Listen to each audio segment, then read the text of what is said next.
اتنا میٹھا کلام ہونا چاہیے. کس سے بات کرتے ہوئے؟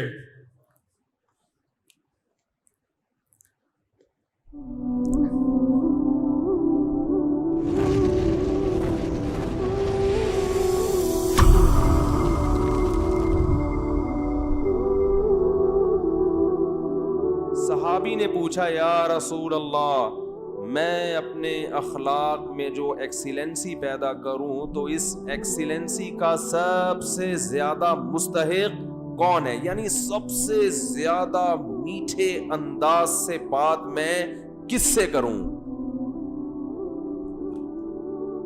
آپ یوں بھی کہہ سکتے ہیں آج کی زبان میں، جب میں بات کسی سے کروں تو اس میں شکر گھولوں میں، تو سب سے زیادہ چینی اور سب سے زیادہ شکر کس سے بات کرتے ہوئے اپنے کلام میں گھولوں؟ بات آ رہی ہے سمجھ میں؟ آپ صلی اللہ علیہ وسلم نے فرمایا امک، پوری کائنات میں سب سے میٹھے انداز سے اگر تم نے بات کرنی ہے تو سب سے زیادہ رائٹ یہ کس کا ہے؟ تمہاری، بولو نا، ماں کا.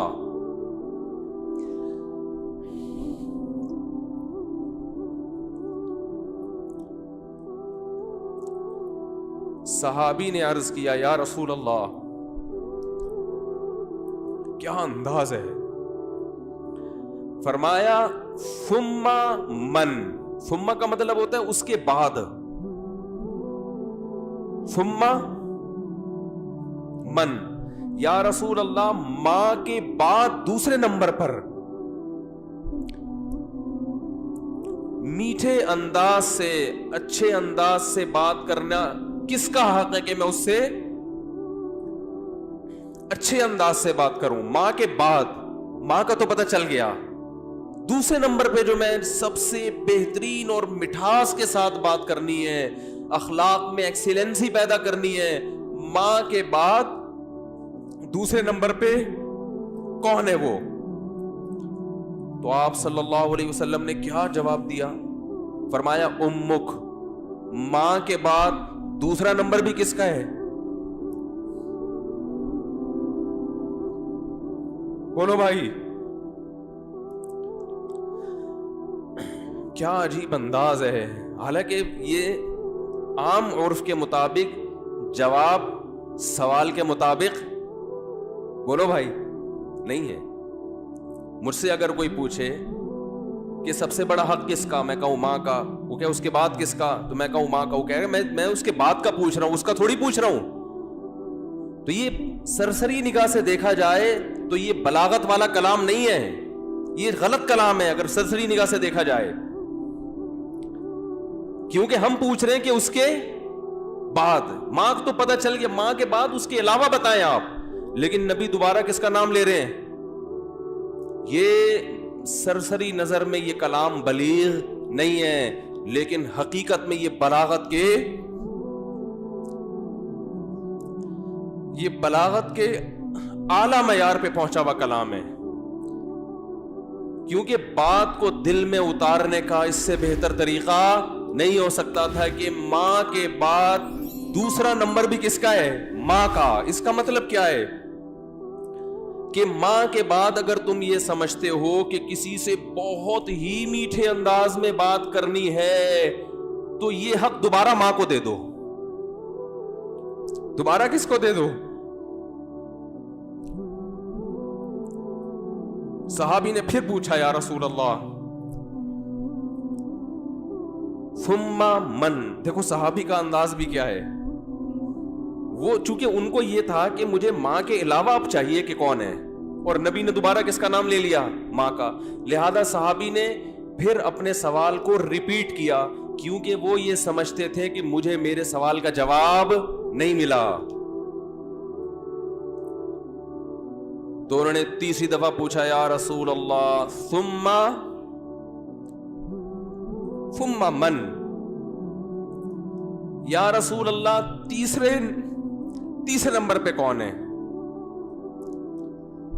تو آپ صلی اللہ علیہ وسلم نے فرمایا امک. تیسرے پہ بھی کون ہے؟ بولو بھائی. یہ ہے ویمن رائٹس. یہ کیا ہے؟ یہ جو بے شرم لوگ حقوق نسواں اور عورتوں کے حقوق کے نام پہ الو بنا رہے ہیں نا، ان کی باتوں میں مت آیا کرو. ان کا مقصد صرف عورت کو کپڑوں سے آزاد کرنا ہے اور مرد کی دسترس سے آزاد کر کے مرد کے مقابلے میں لا کے مرد کا دشمن بنانا، تاکہ مرد عورت سے محبت کرنا چھوڑ دے، اس کا حق دینا چھوڑ دے. تمہیں اسلام نے عورت کے جو حقوق بیان کیے ہیں، اس کے بعد ہمیں کسی اور سے عورت کے حقوق کو سمجھنے کی ضرورت نہیں ہے. ہمیں کسی لبرل سے، کسی حکومت سے، کسی ویمن رائٹ سے، کسی سے ہمیں سمجھنے کی ضرورت نہیں ہے. ہمیں اسلام نے بتا دیا ہے کہ ماں کے روپ میں عورت کا کیا حق ہے، بیوی کے روپ میں عورت کا کیا حق ہے، کہ بیٹی کے روپ میں عورت کا کیا حق ہے، بہن کے روپ میں عورت کا کیا حق ہے. اور یہ جو لبرل لوگ ہیں یہ صرف گرل فرینڈ کے حقوق جانتے ہیں، گرل فرینڈ سسٹم معاشرے میں لانا چاہتے ہیں، تمہیں درندہ بنانا چاہتے ہیں، تمہیں زانی بنانا چاہتے ہیں، تمہیں بدکار بنانا چاہتے ہیں. ان کا کوئی فیملی سسٹم نہیں ہے. جو قوم نکاح کی قائل نہ ہو ان کے ہاں ماں بہن بیٹیاں ہوتی ہیں. ماں بہن بیٹی، بھابھی چچی خالہ ممانی مامی پھپھی، یہ رشتے تو شادی بیاہ کے نتیجے میں وجود میں آتے ہیں. اولاد ہوتی ہے تو یہ رشتے وجود میں آتے ہیں. پھر ان رشتوں کا پاس رکھنے کا حکم دیا گیا ہے. جن قوموں میں ہر رشتے ہی نہیں ہے تم ان سے سیکھ رہے ہو کہ عورت کے حقوق ہمیں بتاؤ. تو آپ صلی اللہ علیہ وسلم نے کیا فرمایا؟ تیسرے نمبر پہ کس کا حق ہے؟ بولو بھائی. ماں کا. پھر صحابی نے پوچھا ثم من.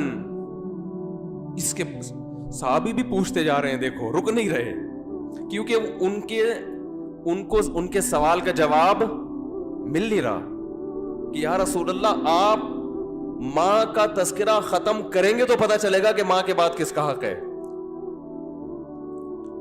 تو آپ صلی اللہ علیہ وسلم نے ارشاد فرمایا ثم ابوک. چوتھے نمبر پہ کون ہے؟ باپ. پوری کائنات میں اگر آپ کسی سے نرم انداز سے بات کرتے ہیں، میٹھے لب و لہجے میں بات کرتے ہیں، بہت سے لوگ ہیں جن سے آپ بہت نرم انداز میں بات کرتے ہیں. اپنے باس سے آپ سر کہہ کے بات کرتے ہیں کہ نہیں کرتے؟ کبھی آپ نے دیکھا کہ اس نے تھوڑا سا سختی کی ہو، آپ نے آنکھیں ماتھے پہ رکھ لی ہوں؟ کبھی دیکھا آپ نے؟ ہے بھائی. ایک فوجی اپنے آفیسر کے سامنے کیسے بات کرتا ہے؟ آپ نے دیکھا کبھی وہ ابے تبے سے بات کر رہا ہو؟ میں کسی کی نہیں سنتا، میری اپنا لائف اسٹائل ہے، سر مجھے زیادہ آرڈر نہ دیا کرو. کبھی دیکھا آپ نے ایسے اسٹائل میں بات کر رہا ہو؟ سر یہ جو آپ ہر وقت کی نصیحتیں کرتے ہیں مجھے سمجھ میں نہیں آتی. آفیسرز کر رہے ہوتے ہیں نا فوج میں، چونکہ زیادہ احترام ہے اس لیے میں ان کی مثال دے رہا ہوں. ایک بریگیڈیئر آیا اور ایک عام فوجی کو سمجھا رہا ہے کہ یہ کیا کرو یہ کیا کرو. وہ جواب میں کبھی دیکھا کہ سر یہ زیادہ نصیحتیں مجھے اچھی، بولو نا سر مجھے نہیں اچھی لگتی زیادہ ہر وقت کی نصیحتیں. حالانکہ وہ آفیسر اس کو تنخواہ نہیں دے رہا، تنخواہ اس کو گورنمنٹ دے رہی ہے.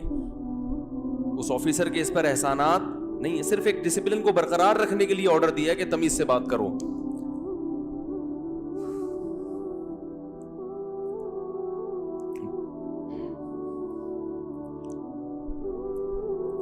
اس نے آپ کے لیے قربانیاں دی ہیں.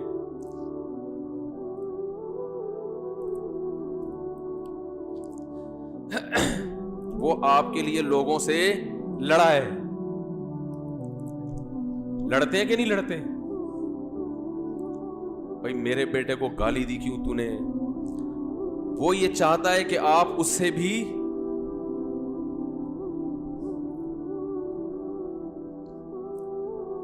آپ اس سے آگے چلے جائیں.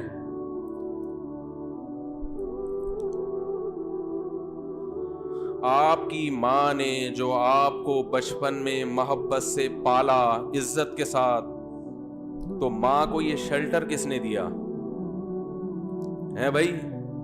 باپ نے. باپ اگر نہ شیلٹر دیتا وہ اتنی محبت کے ساتھ نہیں پالتی.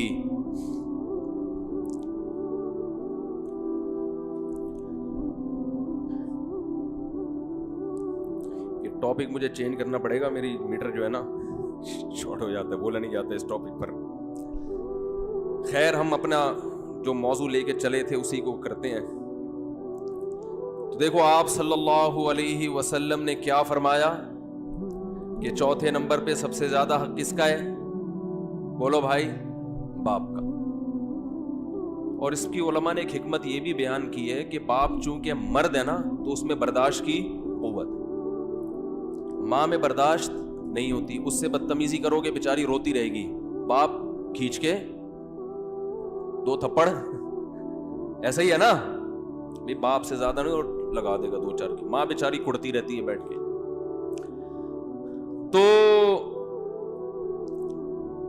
تو میں مثال دیتا ہوں کہ ایئر ہوسٹس سے اخلاق سیکھا کرو.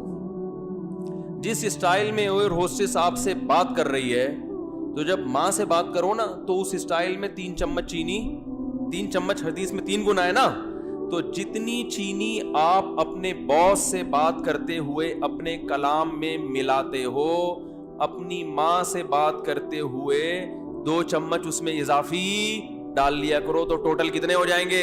3 چمچ ہو جائیں گے. اتنا میٹھا کلام ہونا چاہیے کس سے بات کرتے ہوئے.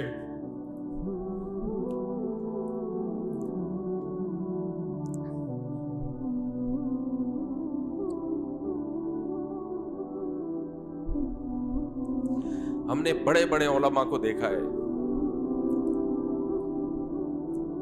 ان کے والدین بالکل دیہاتی, کچھ بھی نہیں آتا ان کو, بالکل گنوار, نہ بات کرنے کی تمیز, نہ اٹھنے بیٹھنے کی تمیز, لیکن بیٹے بن گئے بہت بڑے عالم, اللہ نے بڑی عزت دی. لیکن وہ اپنے باپ کا ایسا احترام کرتے تھے, ایسا بچھ جاتے تھے باپ کے سامنے, ہم نے اپنی آنکھوں سے دیکھا ہے کہ لگتا ہی نہیں تھا کہ یہ کوئی کیا عالم ہے, کوئی مفتی ہے, کوئی بزرگ ہے.